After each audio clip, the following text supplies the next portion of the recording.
પારડીના 7 ગામોમાં સ્વચ્છતાને વેગ મળશે।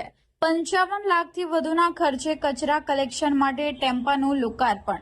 15માં નાણાં પંચની ગ્રાન્ટમાંથી ફળવાયેલા વાહનોને નાણામંત્રી અને તાલુકા પ્રમુખે લીલી ઝંડી દર્શાવી રવાના કર્યા। પારડી તાલુકામાં ગ્રામીણ વિસ્તારની સ્વચ્છતા સુદ્રઢ કરવાના હેતુથી 15માં નાણાં પંચની તાલુકા કક્ષાની ગ્રાન્ટમાંથી એક મહત્વપૂર્ણ કાર્ય સંપન્ન થયું છે। તાલુકાના કલસર, મોતીવાડા, ડુંગરી, કોલક, ટીઘરા, ડુમલાવ અને સોનવાડા એમ કુલ 7 ગ્રામ પંચાયતો માટે કચરા કલેક્શન વાહનોની ફાળવણી કરવામાં આવી છે।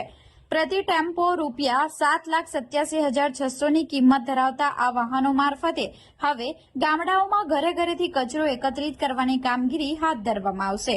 આ પ્રસંગે યોજાયેલા કાર્યક્રમમાં રાજ્યના કેબિનેટ મંત્રી કનુભાઈ દેસાઈ તેમજ 7 ગામના સરપંચોના ઉપસ્થિતિ વચ્ચે લીલી ઝંડી આપી વાહનોનું લોકાર્પણ કરવામાં આવ્યું હતું।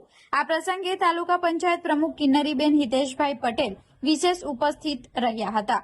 આ ઉપરાંત પ્રાંત અધિકારી નીરવ પટેલ, તાલુકા વિકાસ અધિકારી સહિત ચૂંટાયેલા તાલુકા પંચાયત અને જિલ્લા પંચાયતના સભ્યો મોટી સંખ્યામાં હાજર રહ્યા હતા। આ સુવિધા શરૂ થવાથી તમામ 7 ગામોમાં door to door waste collection system મજબૂત બનશે અને ગામડાઓમાં સ્વચ્છતા જળવાઈ રહેશે। સ્થાનિક અગ્રણીઓ અને ગ્રામજનોએ આ કાર્યને બિરદાવી આભાર વ્યક્ત કર્યો હતો।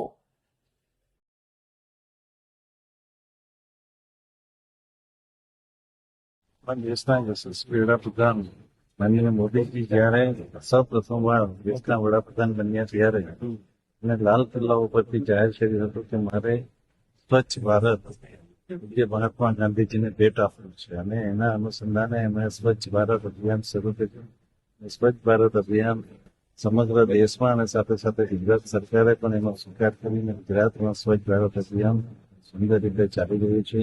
દરેક ડોમેસ્ટિક વેસ્ટ એટલે ઘન કચરો જે ઘરમાંથી નીકળે છે એના નિકાલ કરવા માટેની જુદી જુદી વ્યવસ્થાઓ થઈ છે। એમાંથી ખાતર પણ બનાવવામાં આવે છે અને એ કચરો ભીનો સૂકો અને જે રીતે એને જુદા કરીને એનો પ્રોસેસ કરવામાં આવે તો કચરામાંથી પણ સારું આપણને ખાતર મળી શકે છે અને એ અનુસંધાને આજે પાર્ટી તાલુકા પંચાયતના પીડીઓ તરફથી જે વ્યવસ્થા કરવામાં આવી દરેક ગામને સૌથી સાત કલેક્શન આપવાનું છે।